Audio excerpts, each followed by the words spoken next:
Christ is our victory. Daily meditations on great texts from the Book of Books. December 7th. Forgiven, too poor to pay. And forgive us our debts, as we forgive our debtors.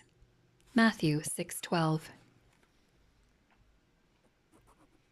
A doctor who had practiced in a country village for many years passed away, leaving all he had to his widow.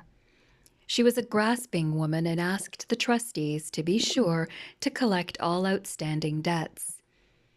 As those who were entrusted with his estate began to examine his books, they found item after item canceled. Across the page were written the words, "Forgiven, too poor to pay." The doctor's wife argued that these were just debts and should be paid. The trustees brought the books to her and asked, "Madam, is this your husband's writing?" When she answered, "Yes," they said, "then these people are forgiven. They don't owe you any money. Your husband would be disappointed if he knew you were trying to collect this money. Canceled debts are forgiven." This is what Christ has done. He canceled our debt when we had nothing with which to pay. With his own blood, he has freely forgiven us. How important that we forgive our fellow men. How unkind it would be of us to accept heaven's free forgiveness and continue to hold a grudge against a brother. The searching question we should ask ourselves is not, how does my brother treat me?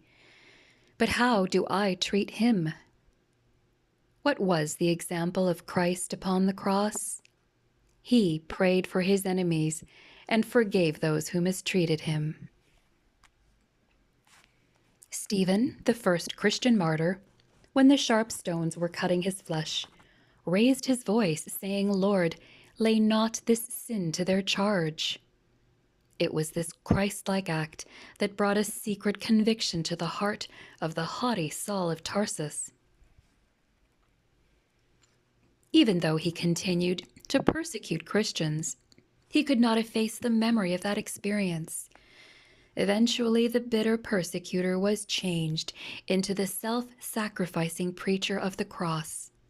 Forgiveness will do the same today.